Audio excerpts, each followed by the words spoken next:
participating. And now again, we are continuing doing the retreat together with the Zoom retreat, and the situation, the circumstances allowed us something that we never really thought before.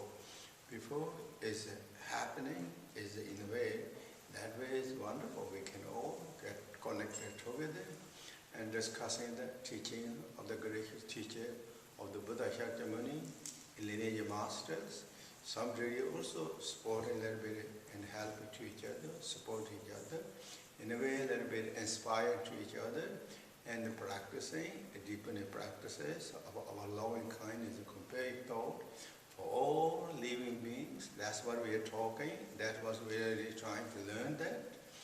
And so that's what we're really doing together, which is really wonderful. According to Buddhism, there is nothing better and best and beautiful than this, and nothing more meaningful than this. That's what, believe it or not, all these our great teachers, Buddhas, Bodhisattva, enlightened beings did. They are doing now. And we are following their footsteps in a way. So it's wonderful. Again, thank you for this, again, opportunity and situation. Thank you again. And therefore, again, we're going to strengthen our beautiful motivation of the joy and appreciation and the bodhicitta and vastness of the purity motivation of the Vajrayana teaching, and then again we'll reflect the teachings. And again teaching, we're going continually following on the teachings by Dudjom Rinpoche, and that which is, again, the title is, what is this? I have here, I've been doing this while, so we do this title, The Heart Advice for the 14 Ones by His Holiness Dudjom Rinpoche, and that's the English translation. In the Tibet, it is the Kadli Namla Nyeni Tsevet Labza. And what that actually really means, heart, because loving kindness, love to all the beings, in particular those who are really dedicated to practitioner, this is the heart advice from His Holiness Dudjom Rinpoche to all of us. So this is, in a way, his legacy and his representatives. Even though his physical is not existing now, he entered Mahaparinirvana over maybe 30 years ago, but this is his legacy teaching, the representative. So even though we didn't maybe have the opportunity to see his physical, but this is what we are really seeing. This is really his teaching, and this is him, he's talking. In a way, that's what we are really following his footsteps. So therefore, again, strengthen those beautiful intentions. And now we go to what we've been discussing this. To summarize the entire practice of the Buddha Dharma and put that into 3 frames. And those are the 3 nobles, Tamba sons. Yorba Simpi Tamba, Muyi Mumi Tamba, and Yo Hoa Tambas. Those are the in the Tibetan, they say, but roughly translation is beginning noble is. The first noble is the bodhicitta and beautiful intentions. And the middle noble is the without grasping, clinging practices. Or without any, grasping, clinging. And the concluding noble is then dedication and aspirations. Those are the 3. And now we are going on the beginning of that noble. But this beginning noble is not just a beginning time, then you kind of leave there and move to the next stage. But this is all the way to the practices, to all the way to the final stage of our practices, but all the way to get enlightenment, purify our obscurations, discover our enlightenment. That is really begins with the bodhicitta and beautiful intentions. And bodhicitta, again, we're talking about those are again few subdivisions. I already said, so I'm not going to repeat it again and again that. But today we're going to show again bodhicitta. Bodhicitta is the principal practice of the entire general Buddhism, particularly Sutra Mahayana and Vajrayanas. This is bodhicitta practice, mind of enlightenment. Bodhichitta also we went few subdivisions in a life, but to summarize the Bodhichitta into two principles: wishing Bodhichitta and actualizing Bodhichitta. First is wishing Bodhichitta, and that is how we develop in our heart, the pure heart. Again, Bodhichitta is our nature of the mind. Nature of the mind has what? Always in the teaching said, nature of mind is emptiness. Nature of mind is clarity. This loving kindness and compassion is the clarity aspect of the nature of the mind. It is nature of mind. When we activate Bodhichitta, we activate the clarity aspect of the mind, or nature of the mind. Clarity is loving kindness, clarity is compassion, clarity is wisdom. We are activating. When we activate clarity of nature of the mind, what it does, it will defeat all the negativities, ignorance, ego clingings, those obstacles of the mental emotions. Or, if I just use another simple word, the cause of suffering truth will be dispelled by rising up the awakening mind of the Bodhichitta. So therefore, it is, when we practice on Bodhichitta, we're touching to our heart, the core of the heart and our own true nature. And therefore, that is how I want it. How we develop that, how it arises that, that's what the great teacher Buddha Shakyamuni used like two. This is not just Buddha said that and that's what we should follow. That's how we can do. Because we've been so long time in the samsara, from the beginner's time. Our potential, our nature is dimmed, is blurred, is shadowed. To wake up that immediately, we cannot do immediately. Therefore, we use by gradually skillful means and raise up our vitality, our energy, our potential, our hidden nature, our hidden bravery or warriorship. We have to wake up. And to do that is called wishing Bodhi. This is the intention, the sizzling, beautiful intention arising from the depth of our pure heart with the love, with the kindness, with the compassion for all living beings without any border, without any restrictions, without any kind of partialities, is arising so beautiful, so genuinely, it's naturally arising. And that is known as wishing Bodhichitta. That is wishing Bodhichitta is now how we activate that wishing Bodhichitta. For this ways, I said, not I said, in the teaching said, those are for boundless. Boundless love, boundless compassion, boundless rejoice and joy, and boundless equanimities. This boundless is, we love to all the sentient beings. We love to our relatives. We love all the close ones, our close ones. We love all the beings. That's really known as boundless loves. Loves is also not partialities. Same time, compassion is not partialities. Same time, rejoice is not partialities. Same time, is equanimity is not partialities. Equanimity is for all. And in many different ways we equal. So therefore, what is also equanimity? I got also some questions about the equanimities, and which is really true, right? Sense, and which is that question they ask this individual ask that if we don't kind of how this is prepared, we free from attachment to the close ones, rejection to the others. Close. So if we don't have the attachment to close ones, how we can help and support the close ones? I think that's the questions. It's very good answer questions. It's true. But this time, our attachment to the close one is so emotional. Most of the time, it's based on the emotions. It didn't mean that we should not love to our close ones. We love to every living being, love to our close ones, love to everyone, but not to emotionally to the division, restricted, divided zones. This is loved ones, this is not loved ones.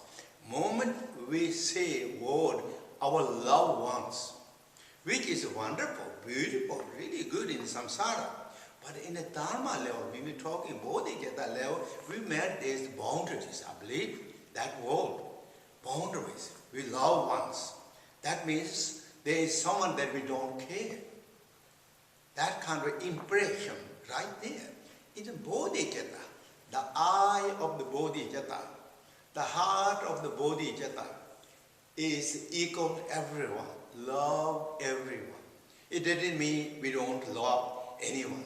We love, but we love with the gentle, peaceful, and without emotions. That is what we talk. Love, emotion. As use the examples, sun is shining in the skies, shining everyone, freely everyone, without restricting, without emotion. Similarly, that love, kindness to all the beings as sunshine to everyone, without emotions. This is what we call without attachment. Attachment. Generally, of course, the beginning practice of the Bodhisattvas, there is, again, in a practical way, we have to go with the kind of good attachment and bad attachments. Bad attachment is bad attachment attached to our old habit patterns, which is not healthy, which is not kind of anything good or benefit. Again, still kind of we struggle with that many times. Those are known as unhealthy attachments. But good attachment, something good principle, good customs, good things, bring peace and happy and joy to all sentiments and trying to continue kind of carry on that. Those are good attachment. That is not something that we have to give up, because we have to actualize the Bodhichitta. Actualize the Bodhichitta, we're going to talk that later, now, talk that. That means we're going to carry on those. Distinctively we're going to carry on that. Those are all actualizing Bodhichitta. So it's not something that we give up everything. We do the good things, right things. Something started with our good heart. Something started with our loving kindness and compassion and the boundless. So that is really the how. It is like that's, boundless, or that is our wishing Bodhichitta. Now once we had a good wishing Bodhichitta of those poor boundless in heart, then we continually to exercise or the practice of this wishing Bodhichitta, those three different ways. And that is, I listed the other day, which is in Tibet, Daji Nyamba, Daji Jeva, and Davi Jin Jipa. Those are the three words. First is Daji Nyamba means myself and others are equal. That is the same as like equanimities. Equanimities, we are all equal. Equal. Once we have that kind of understanding, good thought in the mentally, really, not just saying the word by or praying, just praying, but can really feel from the heart.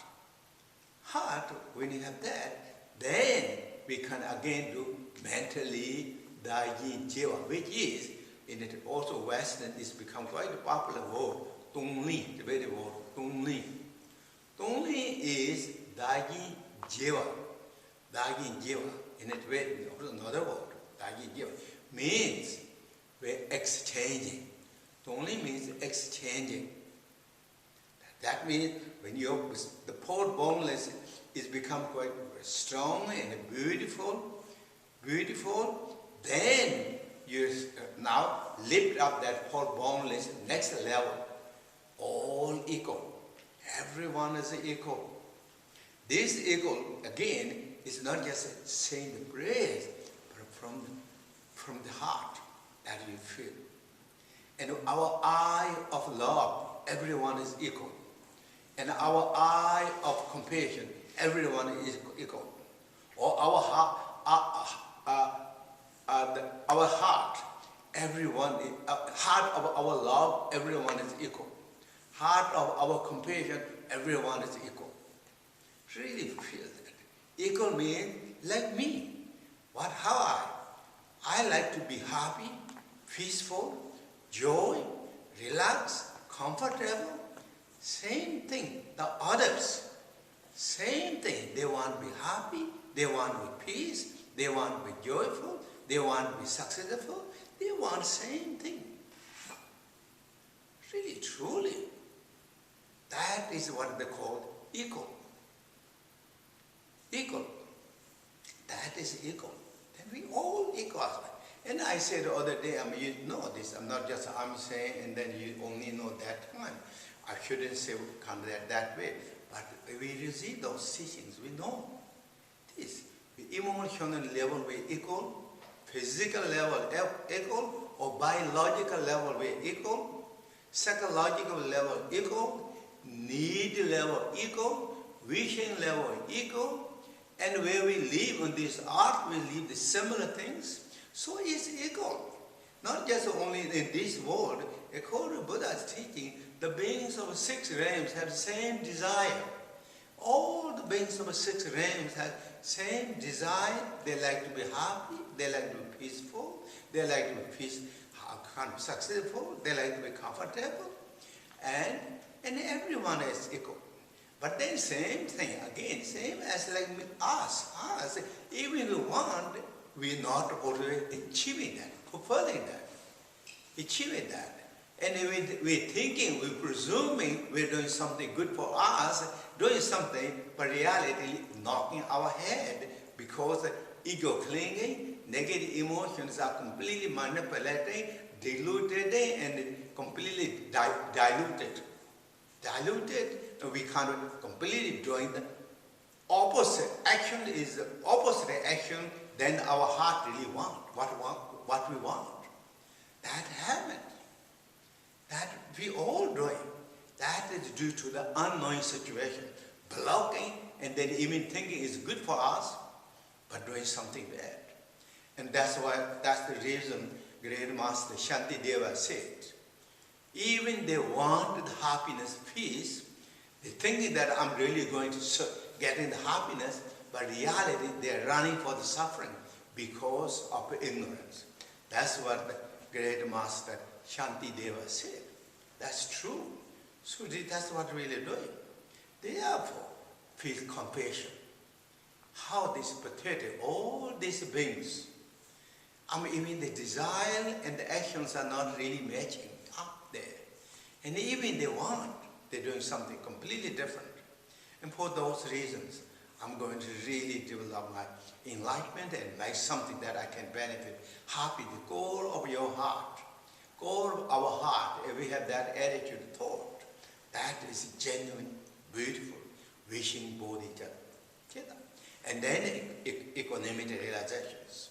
When equanimity comes on the action, exactly in the action, this is now, of course, mental state. We're doing is wishing Bodhichitta is a mental state, but when it comes in action, as I said yesterday, I believe yesterday he said, what the great Master Padma Samye said. For example, we all ended up in the snowy and the cold weathers. Cold weather, in the rainy and the blizzard places, there is only one good blanket, one person owns that one blanket. That person is, because everyone is suffering with the same situation, therefore that person is not just keeping that blanket by that individual himself or herself, but share to everyone.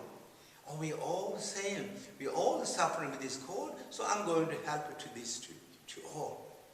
To everyone, I'm going to share that. Sharing that blanket to everyone. That's the example of the action.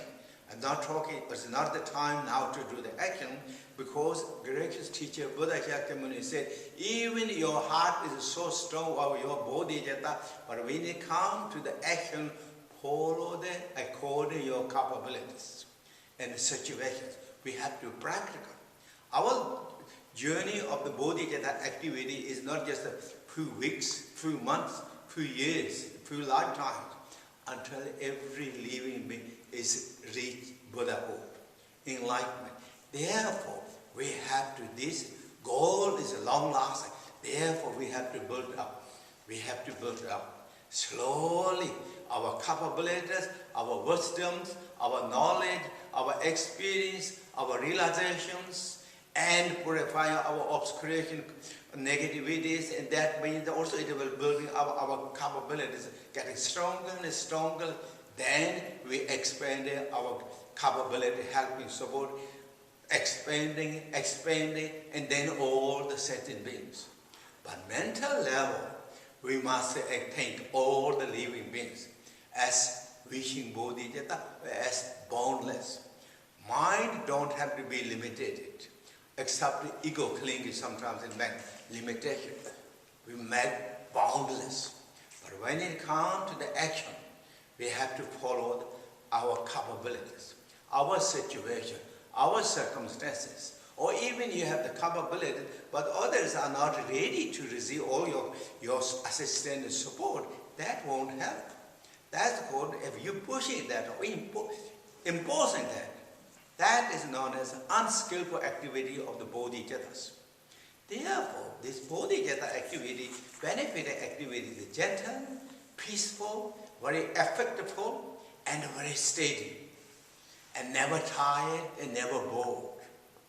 What the great Master Longchenpa said, as we pray always, may I not be tired, bored to benefit all the sentient beings.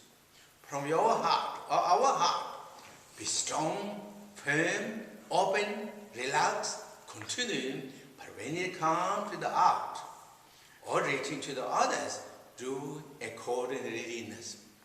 That is what it is. So therefore, again, this wishing, the equalizing, the Daji Nyamba.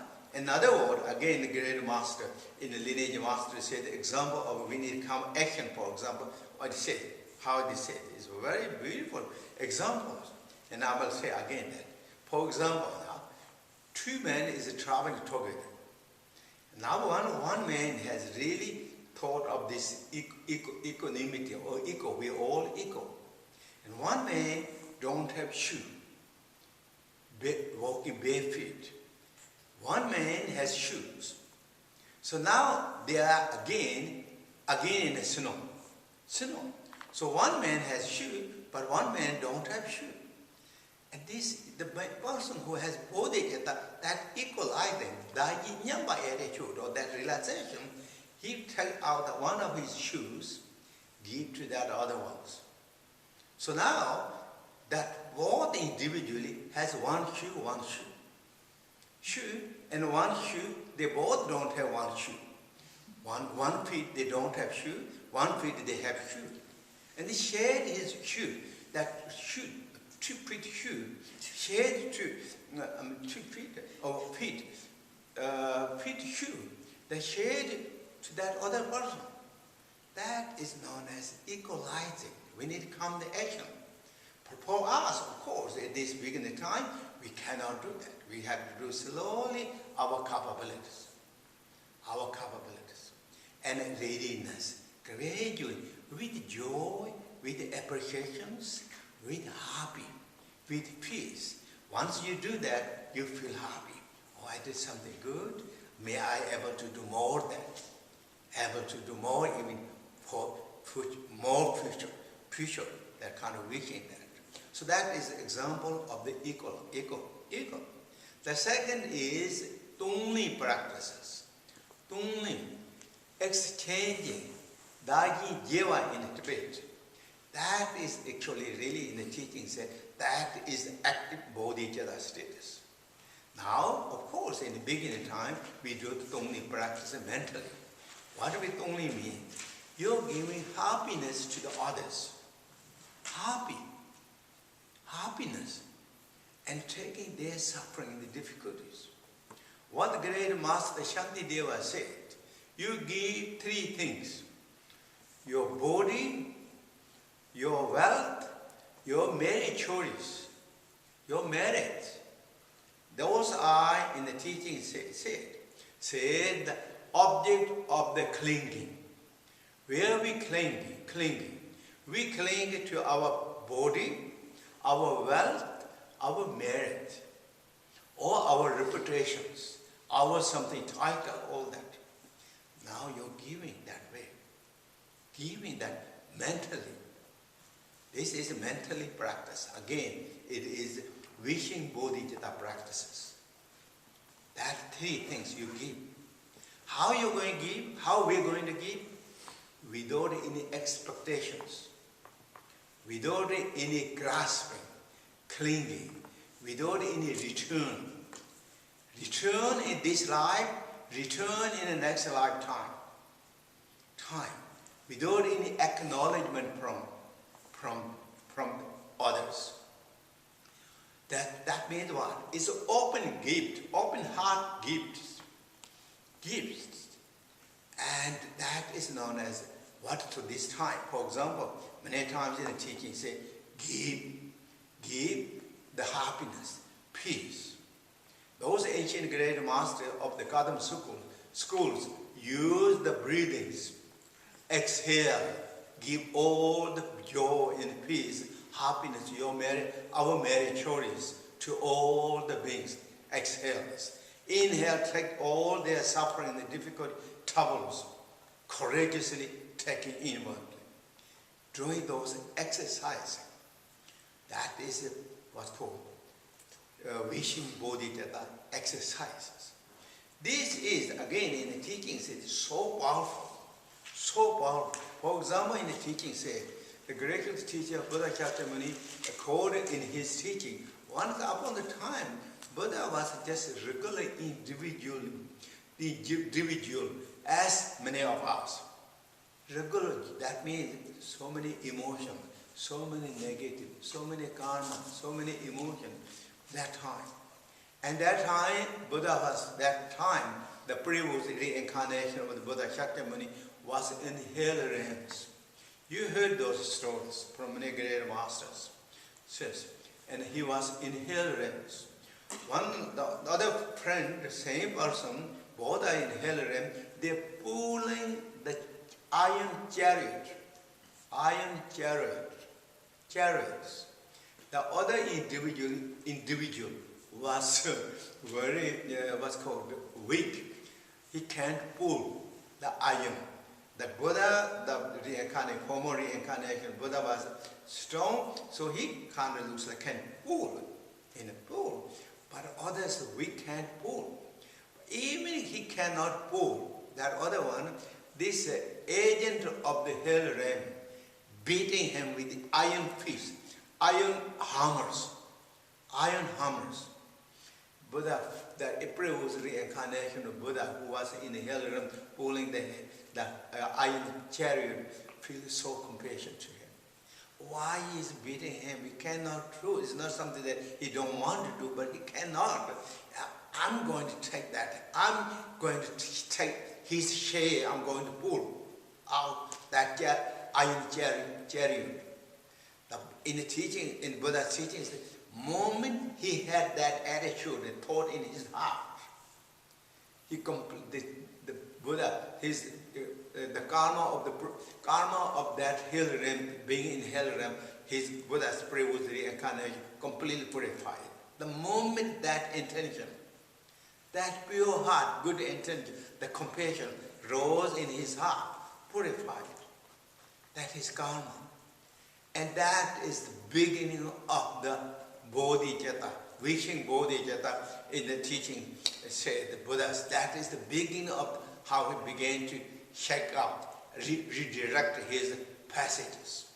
Then from that on, he gradually went to the Bodhichitta, top Bodhichitta, and went step by step and become enlightenment, become known as Buddha Shakyamuni.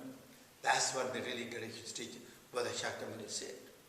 And again, other stories. It's another stories I will tell. Again, the same thing. This is again, that time Buddha was like already kind of quite good, high status of the Bodhisattvas. But he was born as a son of a merchant. son of a merchant. That merchant family, quite wealthy merchant family, and every time all the children are dying. The babies are dying in the early age, one after another. So now that another child was born. It was son.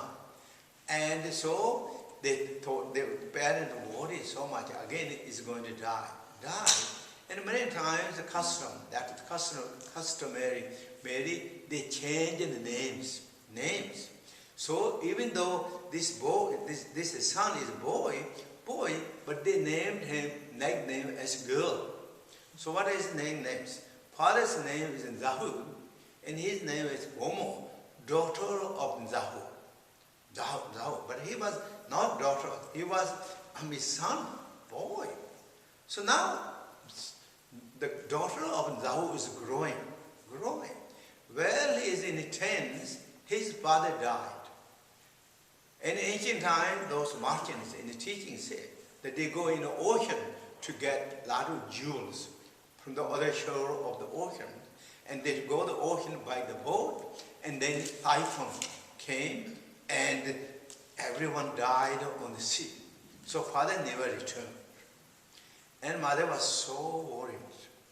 Now this son, because in ancient Indian custom, modern time too, they could do exactly what the son does, exactly the same as what the father used to do. They followed that kind of family lines.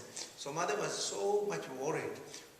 He will go, as my son will go in, when he's grown up, he will go in the ocean and all that, and he will die.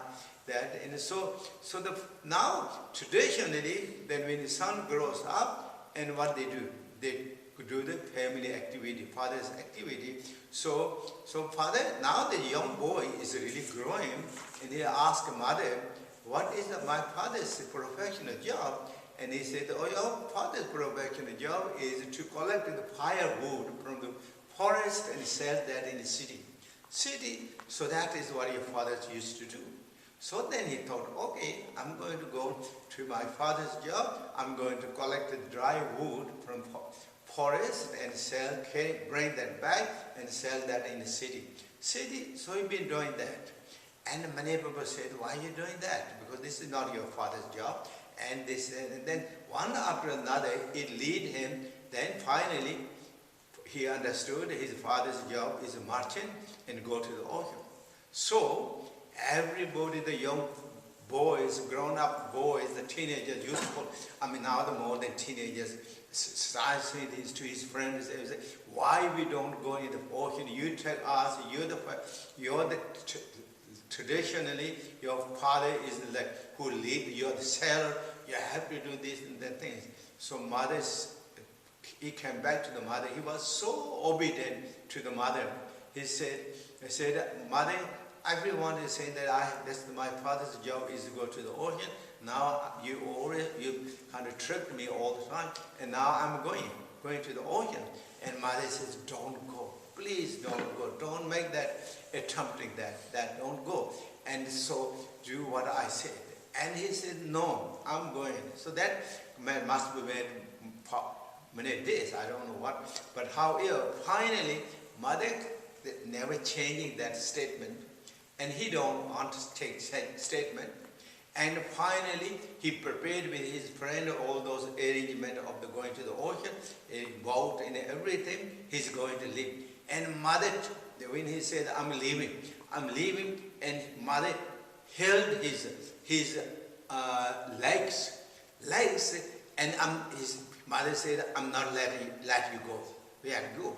So he said, but of course, he's stronger than mother. So he kicked the mother and kicked it to his head, and he left. And mother was so sad, feels so bad. And now my son is going to die, or something going to happen, if not die this time, but it was going to happen. This is just terrible. She's really upset. But anyway, when he went on the ocean, they got for the success and all that, everything they got, whatever they're looking on the stone or whatever they're looking from the ocean, they got and loaded that on the boat, and now returning back. On the way back to the earth, again, big typhoon came and it's completely knocked it down. And luckily, he held the one piece of the wood, and that kind of swing away, he reached to some islands. Now I make long story short, and he got some islands. And the island looks like peaceful, nice, but there is some beautiful places. He saw many different things, one beautiful, one after another, many beautiful things, good things, one after another. And there's also so many kind of like good things. He really experienced a lot of good things, almost a kind of dreamland. He reached many places, enjoying all the pleasure sensory objects one after another. And then kind of in the final they said, you don't go further than this, just stay here. But he's in his heart. I think he is really like kind of very curious individual. He like to explore. He like to go further and further, wherever he can go, and explore. And then he went to the very big, kind of looks like very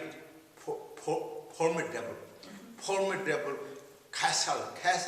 He thought it like to go. And then it's kind of feel that shouldn't go there, but again his heart pulled there, and he went. And his doors opened. Immediately the doors opened, and the moment the doors opened, inside, what he saw? There's one man sitting under the wheel, the iron wheel or iron saw, S-A-W, I believe, saw, that is turning saw sitting, and it's spinning his head completely, and it's so painful. I thought, this Dudjom thought, oh, it's terrible, there's so much suffering happening, and in the sky, suddenly the voice came, one who is experiencing, or one who is going that experience that suffering must be released, one is not experiencing must be bounded or must come under this. Moment that voice came in the sky, that moment that will of the other man is completely released, it moved to the right above the head of Dudjom. And now his head is spanning. In his head, the skull caps are cutting and spinning. The moment that happened, this Dudjom had thought, oh, so terrible, how this can come this. But whoever going through this, what I'm experiencing, may this become the substitute to every people who are going that similar situation. It's really genuine Bodhichitta attitude in his heart rose right that moment. That moment, the well, spinning well, is lifted up the sky. He was released. That is a story of the power of the Tongni practices. There's many beautiful Tongni practices by this, like same in the Buddha teaching. So this is what really like power of these practices is so powerful. And similarly, Tongni practice. Then Tongni practice. And now, of course, this time is wishing Bodhichitta. We're doing that as mentally doing that. As I said in the ancient time, those Kada masters many times said, use the breathing. You send all your happiness, peace, joy, maturity, good things, healing energy through the nostrils, or exhale, and to all the beings receive that. And their suffering, difficulty, troubles are coming in, that through your compassion, they arise coming inwardly. And that is Tongni practices. So this is Daji Jiva practices. And then Davi Jinji, then others are more important than one's own self. Again, mentally. With the mentally practice is wishing Bodhichitta. Others are more important than ourselves. With your compassion, with your loving kindness, sincerely think that they're all more important. Why? Because all these others, because of the others, I'm going to reach enlightenment. I'm going to benefit all the sentient beings. Without the others, how I can reach enlightenment? If I myself alone, that if I don't have the support from others, I'm not going to reach enlightenment. I'm not going to benefit to anyone. I'm just not going to open my heart or anything. So therefore, they're all so important, more precious than me. And more precious. They are equally precious than the Buddha, same as Buddha. Buddha taught us the teaching how to practice, but actually who is giving us a lesson in the training is sentient beings. Without the beings, without the mother sentient beings, I will not get enlightenment. So therefore, others are more dear, more precious, more special. Therefore, have that attitude, really wishing. Therefore, whatever they're going through, any suffering, difficulty, immediately really have the Tongning practices and the Dawe Yinki practices, or the others are more important than ourselves, and that is then known as practicing of the wishing Bodhichitta. So that is my brief talk for the wishing Bodhichitta, and now today I'm going to be in a way concluding the wishing Bodhichitta, kind of like that will be my talk, and then tomorrow we begin actualizing Bodhichitta. We will go through actualizing Bodhichitta. Okay. Thank you very much, everyone, again for your patience and listening and participation. Thank you. Okay. Thank you. Thank you.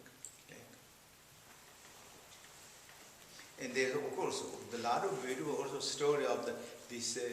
That others are more important. In the previous Buddha Shakyamuni's life stories or this Jataka stories, there's so many beautiful stories. There's this. So is just and then again the great master Asenga, through his compassion that he gave his own part of the body to protect the other beings. I mean, you know that stories, those stories. This is, according to Buddhism, is all true stories. It's really true stories, because then feel others more important than one's own self, and that purify the obstacles. And Asenga was waiting to get behold and see the future Buddha Maitreya, but he practiced so long, so many years, yet he couldn't. Even in the teaching, he said even he didn't have not good dreams. He didn't really achieve. But because of his great compassion, the others are more important. That attitude of compassion, genuine compassion, then immediately that purified the whole karma, that veil between him and Maitreya. Future Buddha Maitreya is completely teared down, and he able to see the exactly like Maitreya right in front of him. And then because of that, he went to Dudjom heaven for a short time, which is like according to human year, about 50 years. He stayed there and received all teaching of the Buddha, as particular teachings, the meanings, hidden meaning of the Panchaparamita teachings, and he brought such great teachings back to the human art, and he was one of the great masters of the Buddhism. I mean, those are all the stories that you can read and you can look those things. I mean, this is again, because of that opened the door of his beholding the future Buddha Maitreya was the power of compassion. The Daji Nyamba or Dawe Yinji, even others more important, he had thought to protect by his own body. And that's really the stories.